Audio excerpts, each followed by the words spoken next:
Bonsoir à toutes et à tous. L'indignation du collectif des imams à son comble après l'acte contre nature commis par deux homosexuels à la grande mosquée de Dakar. Imam Omar Diène demande au ministre de l'Intérieur de sécuriser ce lieu de culte.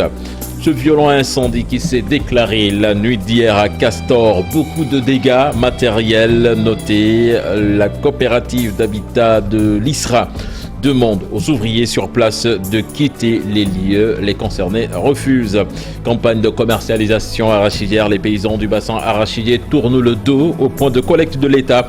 Le mouvement Arsenu Momel met en garde l'État qui serait dans une stratégie d'entraver ce commerce libre. Et puis basketball éliminatoire Afro-Basket à Kigali, le Sénégal fait carton plein, 3 matchs, 3 victoires. Les Lions viennent de battre l'Angola 66-51. Voilà le sommaire de ce 20h, tout de suite le développement.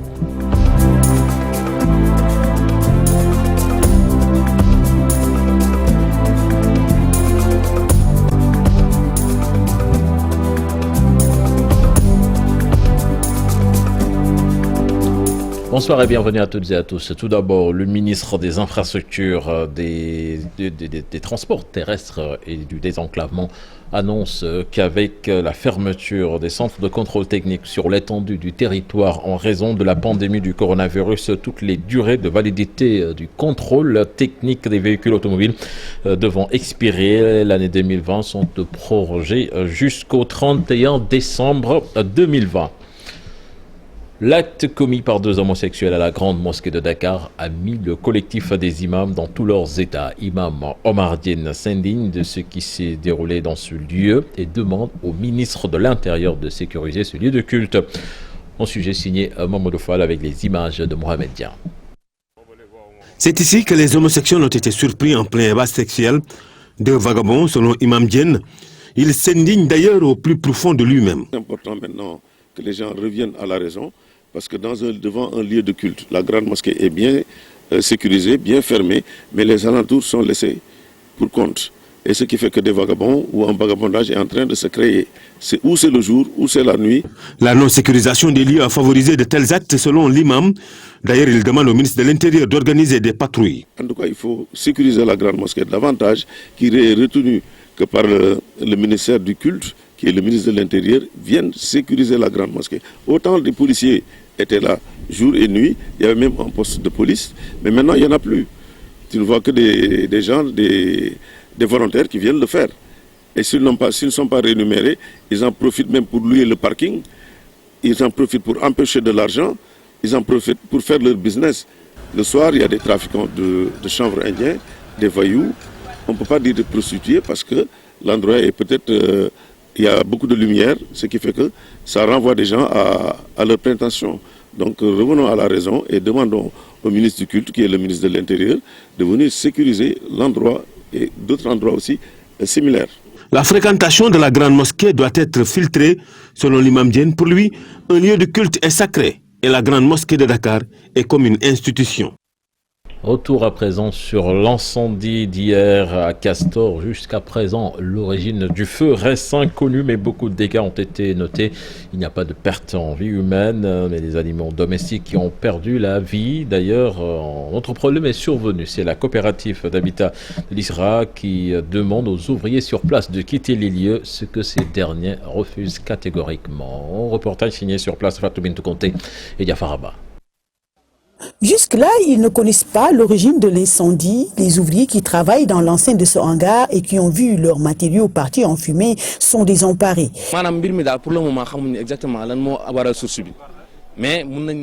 Pour l'instant, nous ne connaissons pas les véritables causes de cet incendie. On est en train de mener une enquête pour les connaître. Tout ce qu'on sait, c'est que les dégâts sont énormes.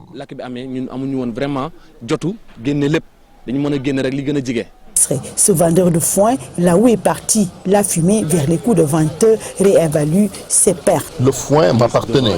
J'ai perdu environ 1500 sacs et chacun coûtait 5000 francs CFA. Un malheur ne venant jamais seul, la coopérative d'habitat de l'ISRA, propriétaire de ce terrain d'1 hectare 500, les sommes de quitter les lieux. Aujourd'hui, ils sont là illégalement. Nous avons engagé des procédures de tout temps. Et pour qu'il puisse quitter. Il est plus que temps qu'il quitte, sinon on risque d'aller à une autre catastrophe plus catastrophique que jamais. Et malgré cette sommation, ces ouvriers campent sur leur position et ne comptent pas quitter les lieux. Nous ne comptons pas quitter ici tant que le propriétaire de ce lieu ne nous le demande pas. Il faudra donc nous montrer des documents clairs qui prouvent que ce lieu leur appartient. Puis à Ziguinchor, plus de 2 ans après le terrible incendie qui avait ravagé le marché Tilène, plus de 300 cantines et près d'1 milliard de francs CFA partis dans les flammes. L'État du Sénégal a investi 1,3 milliard de francs CFA. Le DG de l'AGETIP y a fait une visite et l'AJ Malick Gueye a déclaré que l'État ne lésinera pas sur la sécurité du nouveau marché. Je vous propose de l'écouter. Ces propos sont recueillis par Boubacar Diassi et Lamine Magnan. Donc reconstruire un marché, ce n'est pas chose facile parce que tout simplement il faut recaser tous les commerçants qui étaient dans le marché. Et l'objectif fondamental, non seulement c'est de reloger tout le monde, mais d'augmenter la capacité et d'assurer les conditions de sécurité. Permettre en cas d'incendie que les véhicules de sapeurs-pompiers puissent entrer dans le marché. C'est la raison pour laquelle il y a une voirie intérieure. On a augmenté la capacité d'accueil. Le coût du projet pour les travaux, le montant s'élève à 1,3 milliard. Et avant de démarrer l'exécution, il fallait prendre quand même des dispositions nécessaires pour être sûr que, sur le plan de la structure, que toutes les normes étaient au rendez-vous.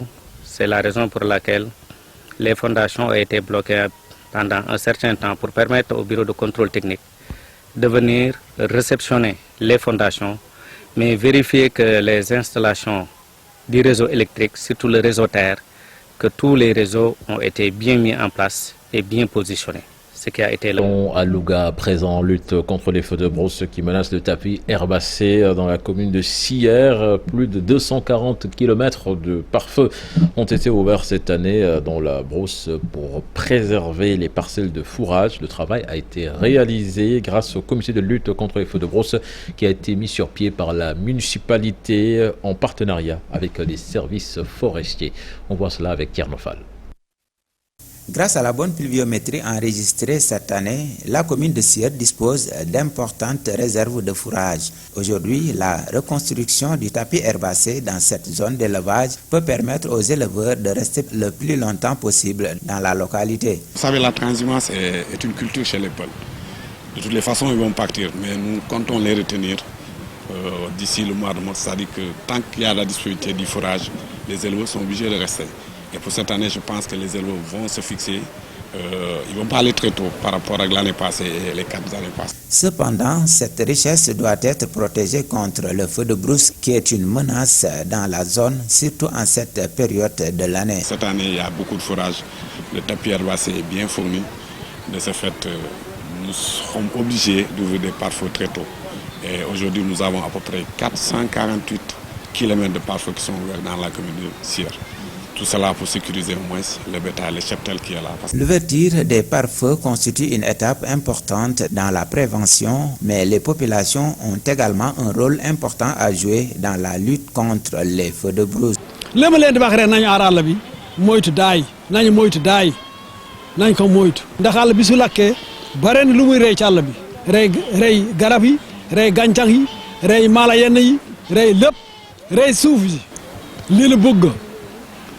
État du Sénégal nanu joxe moyen daay citerne ndox ak garadeer nañu ci état jàppale nañu ministère de l'environnement nañu jàppale.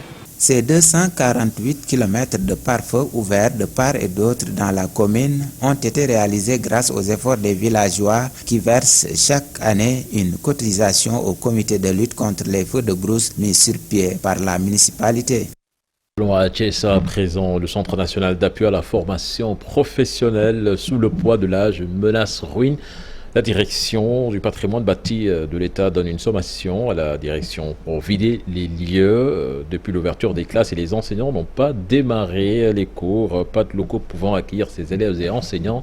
Et justement, les enseignants et parents d'élèves tirent la sonnette d'alarme pour attirer l'attention des autorités et du ministre. Nous voyons cela dans cette correspondance signée Cheikh Anta Diop et Seylatia. Bâtiments vétustes, des salles de classe qui menacent ruine, le Centre national d'appui à la formation professionnelle de Thiès est dans un état de délabrement très avancé. La direction est sommée de quitter les lieux. Cette maison-là est en ruine, dans un état de vétusté très avancé. Donc même en période de pluie, donc l'eau ruisselle à travers le plafond. Et les conditions ne s'y prêtent pas, donc nous n'avons pas assez de salles de cours. Malheureusement, on est venu nous faire savoir qu'il y a une sommation qui précise que l'État a rompu le contrat avec le bailleur. Donc depuis le mois d'avril, nous n'avons plus le droit d'être ici pour évoluer correctement dans les salles de cours. Nous formons à plusieurs niveaux, donc des élèves en CAP et des élèves aussi en restauration. Pour chaque filière, il y a au moins trois niveaux. Madické Ndiaye trouve inacceptable qu'au moment où nous parlons de l'émergence de formations qualifiantes, des écoles de formation professionnelle fonctionnent avec des abris provisoires. Durant le Covid, quand Arus est tombé sur ces abris provisoires, heureusement qu'à ce moment-là, il n'y avait pas d'élèves. On demande aux jeunes de rester dans ce pays, de ne pas tenter l'aventure vers l'immigration clandestine. Et nous savons que la seule solution est de doter à ces jeunes-là une formation de base qui aboutit à un métier. Et ce qui est paradoxal, c'est que le ministère d'où nous dépendons est au courant de la situation. Il y a des élèves qui sont en 3e année et d'ici 5 mois doivent faire un examen d'État. Et ils n'ont pas encore démarré le cours. Les enseignants très amers tiennent l'État pour responsable de cette situation. Covid-19, faut-il craindre une seconde vague? Le président Macky Sall, en tout cas, a averti, elle sera insupportable pour notre économie, mais selon le directeur du service national de l'éducation et de la formation pour la santé, cela va au-delà même de l'économie, mais c'est le tissu social qui va en souffrir. Il invite au respect des mesures barrières, tout comme les Sénégalais rencontrés par nos reporters Alassane Ba et Mohamed Dian. Il s'agit avant tout d'un engagement personnel. La lutte contre la Covid-19. L'engagement de tout un chacun. Ce n'est pas tout simplement le président de la République ou bien le ministre de la Santé, c'est tous les Sénégalais. Si on veut éviter effectivement une deuxième vague. Le chef de l'État a averti. Une seconde vague serait insupportable pour notre économie. Beaucoup de Sénégalais en sont conscients. Et pourtant, ils ne portent plus le masque. Un relâchement manifeste. Ce n'est pas le moment. Ce qui est important aujourd'hui, c'est revenir à ce qui nous a valu vraiment des performances. C'est-à-dire le respect des gestes barrières. Il n'y a que cela aujourd'hui qui peut nous épargner de ce qui se passe ailleurs. Et on souhaite que ça finisse à ce niveau, mais on ne souhaite pas effectivement avoir une deuxième vague au Sénégal. Voilà, et comme le président l'a rappelé, une deuxième vague ne serait pas bien pour notre économie, mais au-delà même de notre économie, pour notre tissu social. Je pense que ça également, il faudra le comprendre. Donc par conséquent, il nous revient, nous Sénégalais, de prendre conscience de cette situation. Bon, si je porte mon masque là, ça m'a fait mal quoi. C'est au cause de ça, bon, je préfère ne pas porter mon masque quoi, maintenant. Maintenant, bon, si tu regardes, beaucoup de clients même ne portent plus de masque quoi. Bien sûr, la maladie est là, oui. J'ai juste oublié de porter mon masque aujourd'hui, mais moi je respecte les gestes barrières. De nouvelles stratégies sont en train d'être déroulées, à en croire le directeur du SYNEPS. Depuis une semaine, nous sommes entre Keur Aïb et Farafenni avec nos homologues gambiens. On a mis vraiment un plan d'action qui est en train d'être déroulé. Je pense que ça signifie effectivement l'engagement des autorités. Mais également, le ministre de la Santé et de l'Action sociale, Cheikh Abdoulaye Diouf Sarr, ne cesse de le rappeler à chaque occasion que la pandémie est là, il faut continuer à porter les masques, il faut continuer à vous laver les mains. Je pense que chaque jour on le fait. Mais aussi, d'autres actions sont en train d'être menées. Vous l'avez constaté avec nous, nous sommes en train de dérouler des leçons de vie au niveau des établissements scolaires. Voilà, et ça va continuer. Et nous avons commencé également le renforcement de capacité avec les inspecteurs académiques. 19 cas communautaires jeudi, 10 cas ce vendredi. Des chiffres qui témoignent de la présence du virus au sein de la communauté. Faut-il craindre une seconde vague? Le respect des mesures barrières, un impératif pour endiguer l'épidémie. Madame Alassane Ba, prise en charge médicale des populations, la région attend toujours son scanner et l'hôpital de référence de Ourossogui qui souffre de vétusté tente de sauver son image sur fonds propres, mais les évacuations vers Touba se font de plus belle. Quelques mois après le passage du ministre de la Santé, notre correspondant Ali Brandegnan est allé faire le point de la situation. Près de 4 mois après sa mission à Matam, plusieurs actions annoncées par le ministre de la Santé sont en cours d'exécution. Au-delà de l'arrivée d'un réanimateur et d'un anesthésiste, des travaux de réhabilitation du bloc chirurgical de Ourossogui sont effectués. Le centre hospitalier régional de Ourossogui qui souffre de sa vétusté. Actuellement, les travaux du bloc, comme vous l'avez constaté, sont prêts. Durant les 2 dernières pluies, il n'y a plus une seule goutte d'eau qui est entrée dans le bloc opératoire. Le bloc a été complètement couvert, ce qui fait qu'aujourd'hui, on est en paix jusqu'à la construction du nouvel hôpital. Parce que l'imagerie, c'est au niveau de l'imagerie médicale qui a été construit, mais pas dans les normes. Actuellement, c'est même un danger de concentrer les personnes là-bas. On a refait des locaux au niveau de la bienderie qui va abriter incessamment le service d'imagerie médicale. Parce qu'il y a des fissures un peu partout au niveau de ces bâtiments. Et incessamment, le service de radiologie va être transformé dans ces nouveaux locaux. Et il ne reste que le plombage, parce que pour éviter les filtrations des rayons au niveau, c'est protéger également les techniciens et les patients qui viennent pour les prestations. Seulement, la plus grande annonce de Abdoulaye Diouf Sarr est toujours à l'attente. Le scanner n'est toujours pas à Matam. Depuis le passage du ministre, il était question de la salle qui doit abriter le scanner, qui est arrivé depuis longtemps, qui est à Dakar. Nous sommes en plein chantier, les travaux sont là. L'entrepreneur se démet comme il peut pour essayer de livrer les travaux avant la fin du mois de décembre. Face aux difficultés budgétaires, les autorités de l'hôpital régional de Ourossogui interpellent aujourd'hui les bonnes volontés. Tout ce que nous faisons, c'est se faire avec l'appui du ministère de la Santé. Donc nous demandons au fils du terroir de venir participer à ces efforts pour que l'hôpital puisse prendre son essor, devenir un hub de développement pour toute la région. Malgré tous les efforts, les populations de Matam continuent de souffrir. Toutes les urgences sont systématiquement évacuées vers Touba ou Dakar. Vous l'annoncez dans les titres de ce 20h, campagne de commercialisation arachidière. Aucun point de collecte officiel ne fonctionne dans le bassin arachidier. Les paysans ont préféré les loumas au marché parallèle où le prix du kilogramme d'arachide dépasse largement les 250 francs CFA du gouvernement. Les paysans vendent entre 300 et 305 ou plus même dans ces loumas. Et le mouvement Arsounou Momel met en garde l'État qui serait dans une stratégie d'entraver ce commerce libre. On voit cela dans cette correspondance signée Ibrahima Diamé et Faligay.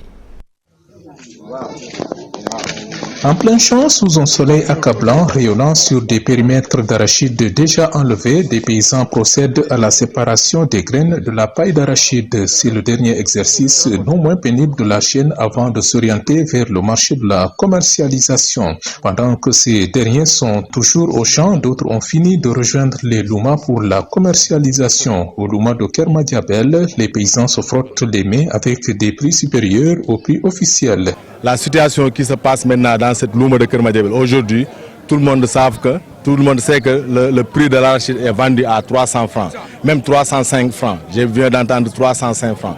Donc les 250 que l'État est saignant avec collaboration avec le saignant, ce qu'ils ont décidé d'imposer aux cultivateurs, vraiment c'est de l'utopie. Dans cette zone, quasiment aucun point de collecte officiel ne fonctionne. Les paysans ont préféré le marché parallèle. Pour le moment, moi je ne vois pas dans le département de Nioro, là où nous vivons, et dans les départements de Kaffrine, dans le département de Kaolack, il n'y a pas un point de collecte qui marche pour le moment, jusqu'à hier dans la soirée. Le mouvement Arsounou Momel, venu s'inquiéter de la situation de la campagne de commercialisation, met en garde l'État sur une circulaire qui serait en gestation pour barrer la route à certains camions. Nous ngi bëgg a jublu ci def ay circulaire yoo xam ne képp ku yeb camion boo xam ne jëmul Sonacos ñu téye la may wax ne nañu jéem a essayer loolu rek ci monde rural bi damay lancer appel président nañu bàyyi marché bi libéral lañ nekk. Les paysans demandent ainsi donc au gouvernement de laisser le marché libre parce que, disent-ils, la concurrence va de leur intérêt. Parlons de justice à présent, la digitalisation de l'information judiciaire, une initiative du ministère de la Justice saluée par certains avocats et militants des droits de l'homme. Nos interlocuteurs recommandent par ailleurs une mise à jour permanente. Ils souhaitent également que le Sénégal institue un juge spécial pour résoudre le problème des mandats de dépôt systématiques. Un sujet signé Maïmouna Ndiaye et Diafaraba. Améliorer la gestion de l'information judiciaire par le biais du numérique, le secrétaire exécutif de la Ligue sénégalaise des droits humains salue cette initiative. C'est possible parce qu'aujourd'hui, avec l'ADIE, qui a beaucoup de ressources humaines de qualité, je pense qu'il est possible dans les meilleurs délais de mettre en place cette procédure, ces procédures de gestion des actes judiciaires, et je pense que ce serait heureux au profit donc des justiciables qu'on puisse arriver à cette situation, que les juges, que les acteurs de la justice, les greffiers puissent avoir des outils de travail très performants. Ça, il faut vraiment s'en féliciter. Dans la mise en œuvre, Maître Massokhna Kane demande un suivi. Si cet outil peut permettre d'améliorer le traitement des dossiers, nous disons oui, nous approuvons. Cependant, il ne faut pas que ça soit lettre morte. Il ne faut pas qu'on agite cela et qu'ensuite on mette dans les tiroirs et que ça tombe dans l'oubli. Nos interlocuteurs proposent également des pistes de solutions pour réduire les mandats de dépôt systématiques. Surtout, il faut veiller à la rigueur dans la gestion, c'est-à-dire les ajouts, les mises à jour, et tout ce qui est gestion, que ça soit fait dans les règles de l'art, dans la rigueur, dans la continuité, dans la permanence. C'est important le traitement des dossiers, mais le plus important, c'est qu'on institue enfin un juge de la liberté provisoire. Un juge qui va être chargé d'arbitrer la décision des juges d'instruction de placer des gens sous mandat de dépôt, à la requête du procureur. Il y a trop de mandats de dépôt. Pour un oui ou un non, on place des gens sous mandat de dépôt et on les envoie en prison alors que ça aurait pu être remplacé par d'autres systèmes, notamment et des systèmes qui sont prévus par la loi, notamment des cautions, des consignations de sommes, etc. Ils ont bon espoir qu'avec ce dispositif, les choses vont changer dans le secteur de la justice, à condition d'avoir un accompagnement conséquent.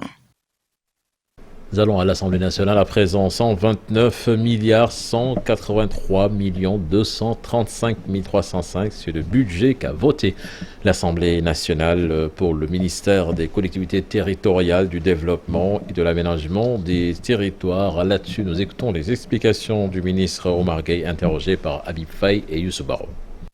Alors, sur les découpages administratifs, je pense que là, il y a une unanimité générale au Sénégal pour dire que, effectivement, il y a eu dans le passé des découpages qui n'obéissaient à aucune logique, sinon une logique politicienne. Eh bien, si nous voulons avoir des territoires viables, compétitifs et porteurs de développement durable, il nous faut absolument revoir certains découpages, rééquilibrer, faire des corrections. Mais faire des corrections ne signifie pas faire disparaître des communes ou fusionner des communes. Il suffit et il sera nécessaire d'équilibrer, de faire en sorte que les communes puissent avoir des superficies correctes pour pouvoir exister, pour pouvoir avoir des ressources, mais également pour pouvoir permettre aux populations d'être plus proches des sièges des collectivités territoriales. Et c'est cela que le président Macky Sall veut et a donné des instructions au gouvernement et particulièrement au ministère en charge des collectivités territoriales pour travailler sur ça. Un mot de sport à présent. Avant la page internationale, retenez que le Sénégal est prêt à soutenir la candidature de Maître Augustin Senghor pour qu'il soit élu président de la Confédération africaine de football. Le ministre des Sports annonce la mise sur pied d'un comité regroupant des sommités sportives tels que d'anciens ministres des Sports pour défendre la candidature du président Senghor. Matarba révèle qu'il a reçu Malick Gakou dans ce sens. Je vous propose de l'écouter au micro de Mamadou Fall. Continuerons à l'accompagner. Je pense que c'est une fierté sénégalaise et les réactions qu'on a qui nous viennent des sommités sportives de ce pays, ça veut dire que tout le monde a envie de l'accompagner, tout le monde a envie de mettre la main à la pâte pour que Augustin puisse briguer ce poste-là de président de la CAF.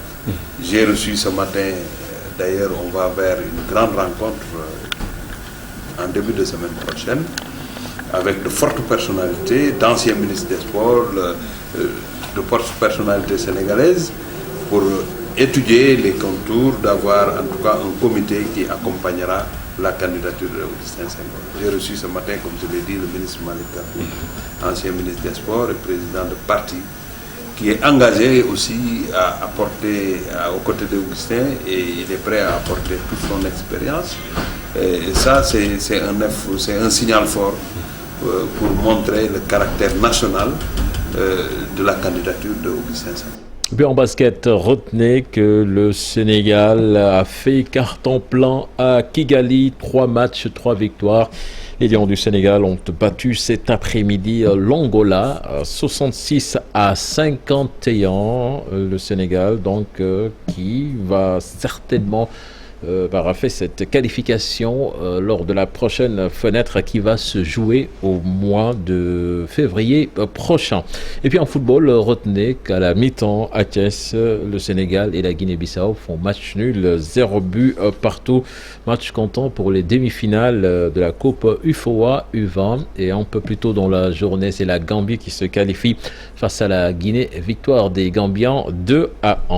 L'actualité internationale avant de boucler cette édition, la garde à vue de 4 policiers français ce vendredi à Paris dans les locaux de l'inspection générale de la police nationale après avoir violemment passé à tabac un producteur de musique noire. Une quarantaine de mineurs pris au piège après l'effondrement d'une mine d'or au Zimbabwe, et puis le gouvernement malgache qui refuse les vaccins et préfère les remèdes locaux pour le traitement de la Covid-19. C'est avec Daniel Diouf.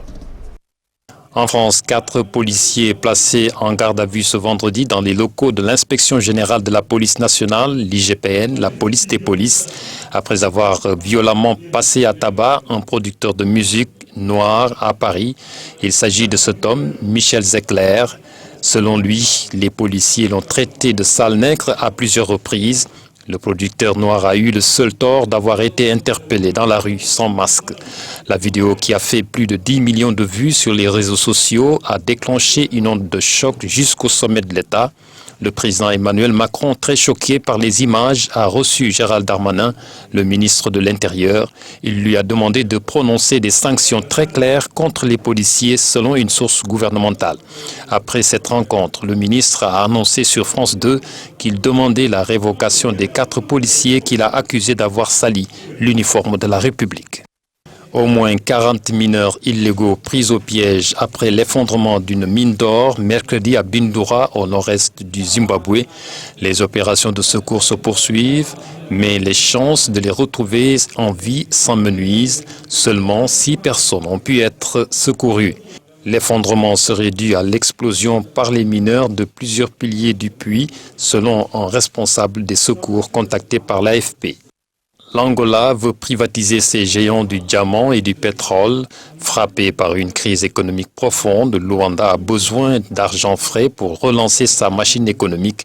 Les autorités ont donc décidé de privatiser les filières du diamant et du pétrole, 2 fleurons de l'économie. Les privatisations qui devraient avoir lieu d'ici fin 2021, selon le ministre des Finances, sont la conséquence d'une grave crise économique qui touche le pays. Elles font aussi partie d'un vaste programme de désengagement de l'État de la sphère économique. Luanda veut privatiser pour transformer radicalement une économie encore amplement dirigée. Ainsi, 195 entreprises, banques, assurances, compagnies aériennes ou équipements publics ont été identifiés et 30 ont d'ores et déjà été privatisés. Et puis le gouvernement malgache refuse les vaccins et préfère les remèdes locaux pour le traitement de la Covid-19. Madagascar ne souhaite pas participer à l'initiative mondiale d'accès aux vaccins contre la Covid-19. Le porte-parole du gouvernement l'a confirmé jeudi. Pourtant, l'initiative est ouverte à tous les pays du monde. Une disposition particulière permet à 92 pays en développement, dont Madagascar, d'accéder à des doses de vaccins subventionnés. La grande île préfère se mettre en retrait et capitaliser sur les investissements en matière de santé qu'elle a déjà réalisés. Merci à vous, Daniel Diouf. C'est la fin de ce 20h. Prochain rendez-vous pour l'information, certainement demain à 13h. Mais en attendant, la deuxième partie de Soir d'Info avec vous, Aram Touré. Merci beaucoup, cher Tidiane Diao. Nous recevons professeur Cheikh Mouhamadou Mbakelo. Il est professeur titulaire